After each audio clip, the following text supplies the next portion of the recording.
Hello everyone, मेरे channel में आप सबका स्वागत है। मेरा नाम है मृणालिनी। चलिए देखते हैं आज की इस रीडिंग में यूनिवर्स से आपको क्या मैसेज मिल रहा है। ये रीडिंग जनरल रीडिंग है, तो आपको जितना रेजोनेट करता है उतना ही लीजिए। जो पार्ट आपको रेजोनेट नहीं करता है उसे जाने दीजिए, हो सकता है वो किसी और के लिए हो। और आपको आपके जीवन के जिस एस्पेक्ट को रेजोनेट करता है अकॉर्डिंगली आप देखिए। और ये रीडिंग जेंडर स्पेसिफिक नहीं है और टाइमलेस रीडिंग्स हैं, तो आपको जैसे रेजोनेट करता है, जिस तरह से भी रेजोनेट करता है, आप अकॉर्डिंगली रीडिंग का जेंडर स्विच कर सकते हैं। चलिए ग्रैटिट्यूड के साथ, अनकंडीशनल लव के साथ, सरेंडर की एनर्जी के साथ शुरुआत करते हैं आपकी रीडिंग और देखते हैं आपके लिए क्या मैसेज है।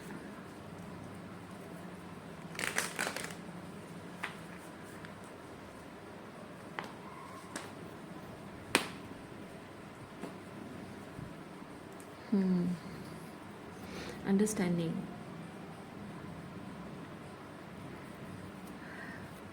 कुछ समझने के लिए, चाहे वो किसी की बात हो या किसी समस्या का समाधान हो या फिर कोई भी बात हो, उसको समझने के लिए आपको अपना ब्रॉड मतलब चीज़ों के ब्रॉडर पर्सपेक्टिव को देखना होता है, समझना होता है, ओपन माइंड रखना होता है। और आपका उस चीज़ के बारे में जो कॉन्सेप्ट है, उस कॉन्सेप्ट को पूरी तरह से त्याग कर जो भी आपको सिखा रहा है, परिस्थितियाँ या लोग या आपका टीचर या ज़िंदगी आपको जो सिखा रही है, वो सीखने के लिए ओपन अप होना चाहिए, ओपननेस रखना चाहिए। शायद उसके रिलेटेड कुछ ऐसी एनर्जी है या फिर शायद आप फाइनली ऐसे ओपन हो रहे हैं। चलिए थोड़ा सा स्पेसिफिक देखते हैं क्या मैसेज है।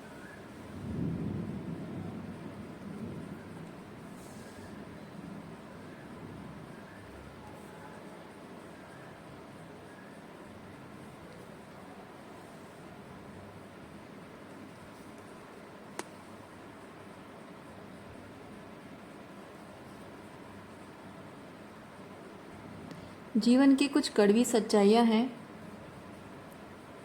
जिनको एक्सेप्ट करके चलते रहना, ज़िंदगी जीते रहना, मतलब अपना डेली रूटीन, मतलब ये ऑर्डिनरीनेस बेसिकली हो जाता है रोज़मर्रा की ज़िंदगी जीना। सो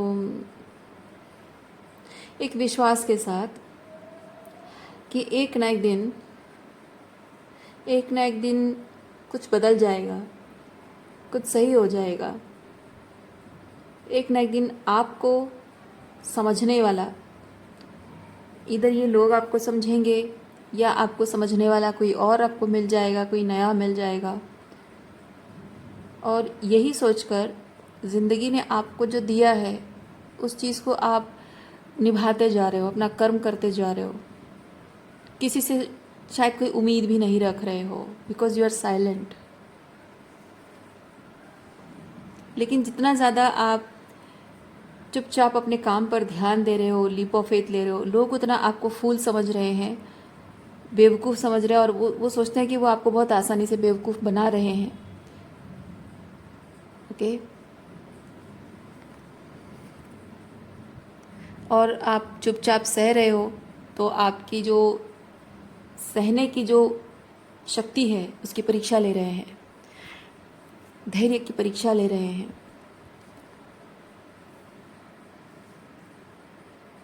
लोग आपकी बाउंड्री को भी डिसरेस्पेक्ट करते हैं।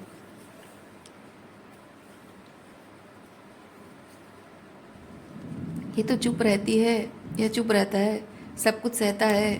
देखिए आप जेंडर स्विच कर लीजिए, ठीक है। मैं फेमिनाइन जेंडर में बता रही हूँ, आप जेंडर स्विच कर लेना जैसे आपको रेजोनेट करता है। तो ये तो सब कुछ सहती है और चुप रहती है, कुछ बोलती नहीं है और कोई कंप्लेन नहीं करती है, कोई तमाशा खड़ा नहीं करती है। तो हम उसके साथ जो चाहें, जैसा चाहें बिहेवियर करें, क्या फ़र्क पड़ता है।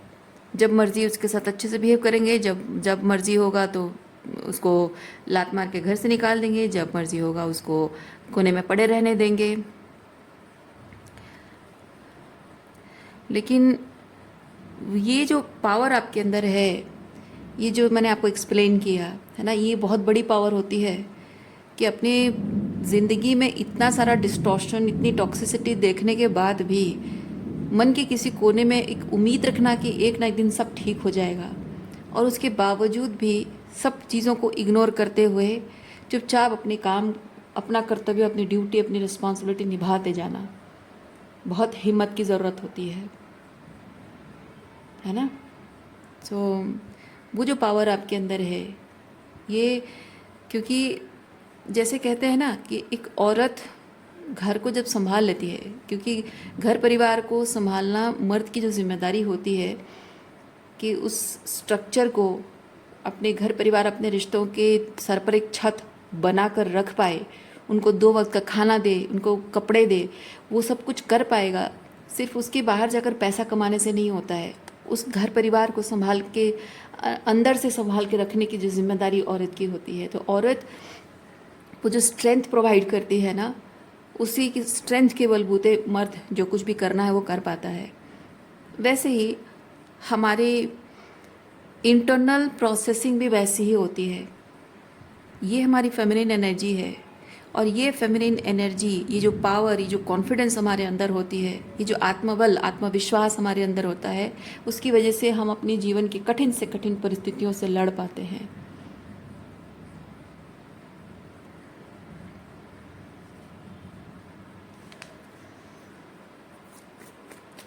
अब चाहे आप इसे फेमिनिज्म कहें या जो भी कहें, पर सच तो यही है।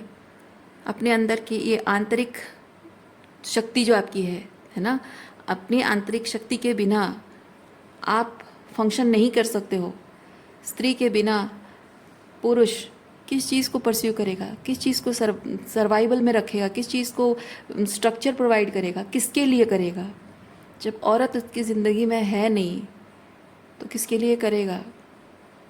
जिस चीज़ को नर्चर करना है ना, वो जो भी स्ट्रक्चर देगा, जो भी बनाएगा, उसको क्रिएशन कुछ अगर क्रिएट ही नहीं हुआ है, उसको कुछ अगर क्रिएट ही नहीं हो रहा है, नर्चर करने वाला कोई अगर है नहीं, तो फिर ये किस चीज़ को स्ट्रक्चर देगा, किस चीज़ को फाउंडेशन सेट करेगा, किस चीज़ को ग्रोथ देगा, है ना। इसलिए एक पुरुष की ज़िंदगी में एक स्त्री का होना बहुत ज़रूरी है, और सिर्फ होना ही नहीं, पुरुष का स्त्री का सम्मान करना बहुत ज़रूरी है। क्योंकि तुम पैसा कमा कर लाते हो, मैं पुरुषों की बात कर रही हूँ यहाँ पे, क्योंकि तुम पैसा कमा कर लाते हो और तुम्हारे शारीरिक बल है, ताकत है, इसका मतलब ये नहीं कि औरत कमज़ोर है। ये पुरुषों को समझने की ज़रूरत है।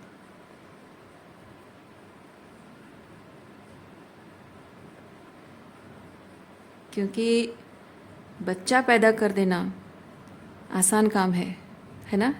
जो थोड़े मिनटों का काम जो पुरुष करते हैं, बच्चा पैदा कर देना, लेकिन अगर उस बच्चे में वो संस्कार, वो जो भी उसके अंदर उसकी सोल की एसेंस जो है, उसको निखारना, वो काम माँ का होता है। वो तो बहुत दूर की बात है, संस्कारों की बात तो बहुत दूर की बात है। लेकिन एक औरत अगर फर्टाइल नहीं है तो फिर क्या फ़ायदा, है ना। तो कहने का मतलब वही है कि शक्ति के बिना शिव नहीं है, शव है। चाहे आप ये फेमिनिज़म कहें या जो भी कहें, पर सच ये है कि ये आपकी आंतरिक शक्ति के बिना, मतलब आपकी खुद की, क्योंकि आप जो इंसान हैं, जो आप पुरुषों के ईगो को ठेस पहुंच रही है मेरी बात सुनकर, आप भी एक इंसान हैं, और आपके अंदर आपकी माँ का तत्व भी है, आपके पिता का तत्व भी है। सिर्फ पिता के तत्व से नहीं बने हो, भले ही पुरुष का शरीर है, सिर्फ पिता के तत्व से नहीं बने हो, माँ के तत्व से भी बने हो।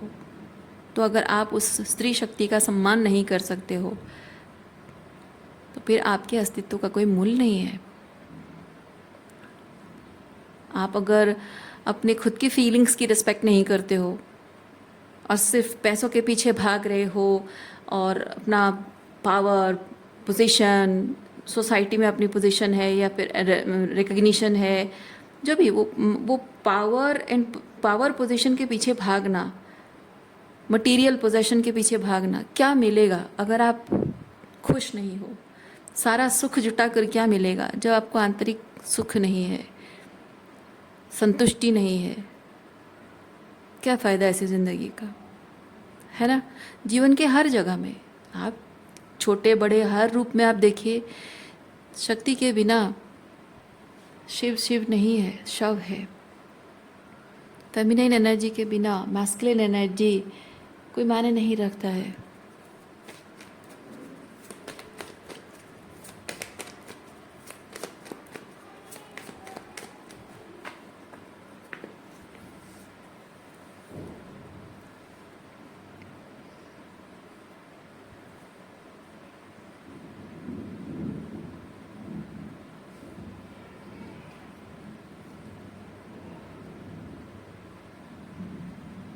आप में से ये अभी जो बात मैंने एक्सप्लेन की, आप में से जो लोग मेरी इस बात को अग्री करते हैं और शायद ये बात आप किसी को समझाने की कोशिश कर रहे थे, those people are finally starting to recognize you the way I explain this.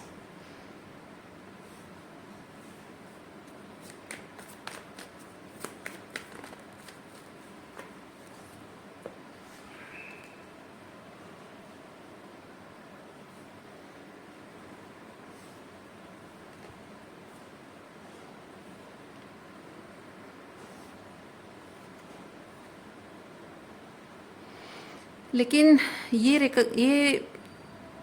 आपकी वैल्यू समझने के बाद भी ये जो लोग हैं साइलेंट हैं, अपनी गलती सुधारने के बारे में नहीं सोच रहे हैं। आपको लगता होगा कि वो कभी अपनी गलती सुधारेंगे, मतलब गलतियों का एहसास होगा तो आएंगे, माफ़ी मांगेंगे, सुधारेंगे या रिकनसाइल करने की कोशिश करेंगे या फिर शायद कुछ एक्नॉलेज करेंगे या अकाउंटेबिलिटी लेंगे। वही चीज़ नहीं हो पा रही है बिकॉज दे आर साइलेंट। और उनके साइलेंस के पीछे का कारण ये नहीं है कि वो एटीट्यूड अभी भी है और घमंड अभी भी है, ऐसा नहीं है। ये जो लोग हैं ये अपने खुद के जीवन के संघर्षों को लेकर बर्नट आउट हैं, परेशान हैं, और वो जो स्टेबिलिटी और ग्राउंडेडनेस उनको चाहिए, वो जो अकाउंटेबिलिटी लेना, ओके, वो जो अकाउंटेबिलिटी लेने के लिए जो स्टेबिलिटी एंड ग्राउंडेडनेस चाहिए, जो मतलब कि हाउ टू एक्सप्लेन,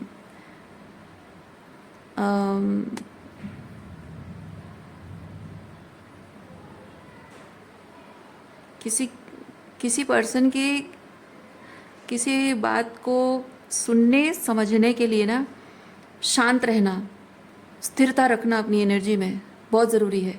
अपने गुस्से पर काबू करना बहुत ज़रूरी है। जैसे कि आप अगर अपनी बात कहना चाहते हो, मान लीजिए कि किसी इंसान ने कुछ गलत किया है और उस गलत का असर आप पर पड़ रहा है, तो आपका उस पर्सन को बताने का जो तरीका होता है, सबका ऐसा ही होता है। पहला ये होता है कि हम बोलते हैं three things are there, 3 steps are there. पहला ये कि आपने ये कहा या किया, दूसरा उसकी वजह से मुझे ये एक्सपीरियंस करना पड़ा या हमारे रिश्ते को ये एक्सपीरियंस करना पड़ा, और तीसरा कि आप ये तरीके से आप चीज़ों को बेहतर कर सकते थे या आप अभी भी कर सकते हैं। तो ये होता है कि सामने वाला जब सुन रहा है वो पहले ये चीज़ सुनता है कि आपने ये गलत किया, तो वो एकदम से ना भड़क जाता है कि ये मुझ पर एलिगेशन लगा रही है, झगड़ा कर रही है, मुझे नीचा दिखाना चाहती है, मेरा अपमान कर रही है, मेरे साथ दुश्मनी मोड़ ली है, प्यार नहीं करती, नफरत करती है, ये वो। तो बहुत कुछ चीज़ें ना एकदम से वो डिफेंसिव मोड में आ जाते हैं इंसान, ये ठीक है। क्योंकि इसलिए नहीं क्योंकि वो और आप दुश्मन हैं, या फिर पास्ट में कोई ऐसी दुश्मनी हुई है, नहीं, उनके अपने खुद के ऐसे कुछ हैं, डिफेंसेस हैं उनके अंदर, कुछ बर्नट आउट हैं वो ऑलरेडी अपने लाइफ के झमेलों को लेकर, परेशानियों को लेकर, और उसकी वजह से लोगों की मानसिकता ऐसी होती है कि यार अब और नहीं होता मुझसे, बिकॉज दे आर बर्डन। ये जो होता है ना उनके लाइफ में, जो बर्नट आउट है जिन चीज़ों को लेकर, already they are exhausted, and वो बर्डन उनसे, और थोड़ा सा भी एक्स्ट्रा और बर्डन उनसे झेला नहीं जाएगा। इसलिए जब आप पहली चीज़ बोलते हो कि आपने ऐसा ऐसा कहा या किया, तभी से एकदम से वो भड़क जाते हैं कि अब और नहीं भाई, और ऑलरेडी बहुत मैं सह चुका हूँ, परेशान हूँ अपने लाइफ को लेकर, अब ये अचानक से क्या हो गया, मुझे नहीं झेलना है ये सब, और इससे पहले कि ये कुछ और बोल के मेरा दिमाग ख़राब करे, मुझे परेशान करे, मैं इसके ऊपर सारा अपना गुस्सा उतार दूँ, सारा फ्रस्ट्रेशन उतार दूँ। डिफेंसिव हो जाते हैं लोग। तो वो सेकंड स्टेप तक जाता ही नहीं है कि आपने ऐसा जो कहा या किया उससे मुझे क्या तकलीफ हुई या हमारे रिश्ते को क्या तकलीफ हुई, वो सेकंड चीज़ सुनने को वो तैयार ही नहीं होते हैं। और या क्या बेहतर कर सकते थे या अभी भी क्या बेहतर कर सकते हो, वो सुनना तो बहुत दूर की बात है, वो वहाँ तक तो बात जाती ही नहीं है। तो इस तरह की परिस्थिति हो जाती है। इन लोगों के ना लाइफ में वो सब है, उस तरह की एनर्जी है। इसीलिए जब भी आप इन लोगों के साथ रिश्ते सुधारने की बात आप कर रहे हो, क्योंकि वो जो मैंने कहा वो एक लास्ट स्टेप है ना, कि आप ऐसा कर सकते थे या फिर आप अभी भी ऐसा कर सकते हो, वो अगर कोई सुन रहा है, अगर कोई सुन रहा है और लिटरली सुन रहा है, ऐसा नहीं कि बस आप बोलना शुरू कर रहे हो और उसको लगा कि अरे यार ये तो अब कंप्लेन करना शुरू कर दी, चलो कान में रुई ठूस दो, या फिर ईयर प्लग्स लगा लो, या फिर मैसेजेस देखो ही नहीं, कॉल्स बस कॉल ऐसे ही चल रहा है, बोलते जा रहे हो और वो कहीं और किसी चीज़ में बिजी हो, ऐसा नहीं। वो literally that person eye to eye contact हो रहा है और वो किसी और चीज़ में उनका ध्यान नहीं है, कान पूरी तरह से ओपन है, और वो not just hearing, they are listening to you, literally listening, और आप जो भी कह रहे हो उस हर बात को वो सुन रहे हैं, समझ रहे हैं और प्रोसेस कर रहे हैं। This is that groundedness, this is that groundedness. और इस लेवल पे वो अभी तक आए नहीं हैं वो लोग, इसीलिए भले उन्हें उनकी गलती का एहसास है, फिर भी वो आपसे माफ़ी मांगने या अपनी गलतियों की अकाउंटेबिलिटी लेने या चीज़ों को सही करने, रिकनसाइल करने के लिए, सुलह यानी कि है ना, करने नहीं आ रहे हैं, because they are not ready.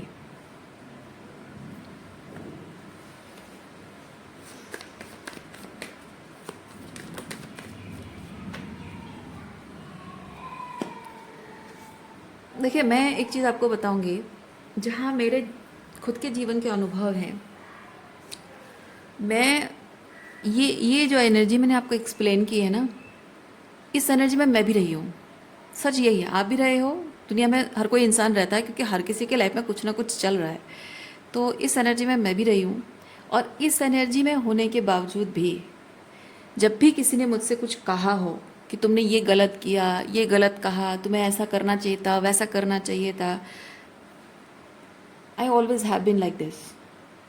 मैंने कभी भी किसी इंसान की किसी बात को इग्नोर नहीं किया कि भाई मैं ऑलरेडी जीवन को लेकर बहुत एग्जॉस्टेड हूँ और मुझे नहीं सुनना है किसी की बात। ऐसा मैंने किया ही नहीं कभी। मैं क्यों कह रही हूँ, मैं यहाँ बहादुरी नहीं दिखा रही हूँ, ब्रैगिंग नहीं कर रही हूँ, मैं ये कह रही हूँ कि जहाँ तक मेरे जीवन के अनुभव है, मैं भी इंसान हूँ, आप भी इंसान हो, हर कोई इंसान है, और जब मैं ये चीज़ कर सकती हूँ तो मैं जिन लोगों के साथ डील कर रही हूँ वो भी ये कर सकते थे, है ना।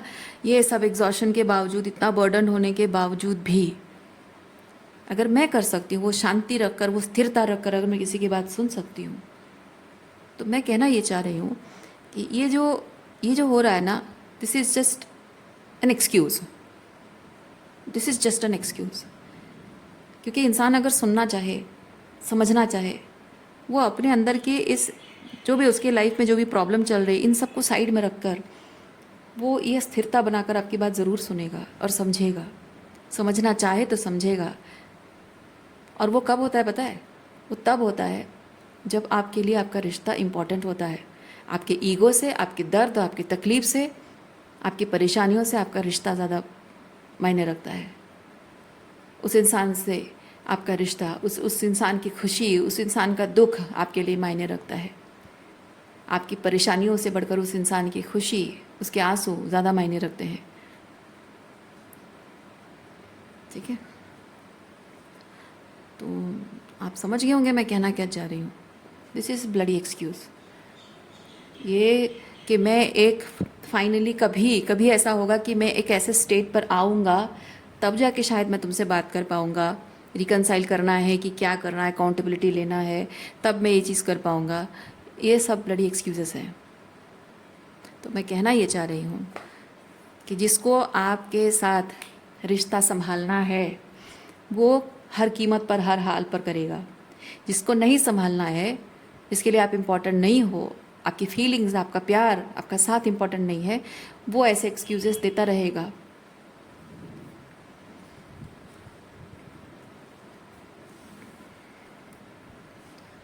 तो अब आपको खुद तय करना है कौन क्या कह रहा है। उस बेसिस पर आप इंतज़ार मत कीजिए कि when this person will be ready to talk, है ना। इस बात पर इंतज़ार मत कीजिए, आप अपने अंतर मन के सुनिए। आपको लग रहा है ना ये एक्सक्यूजेस है, तो यस एक्सक्यूजेस है। आपको लग रहा है कि ये इंतज़ार करने का कोई मायने नहीं है, मत करिए इंतज़ार। आपको लगता है आपको मूव ऑन करना चाहिए, मूव ऑन करिए। आपको लग रहा है कि ये सब एक्सक्यूजेस है, ये रेड फ्लैग है, यस इट इज़। तो अपने अंतर मन के सुनिए, जो आपका अंतर मन कह रहा है, जो सही चीज़ है वही करिए।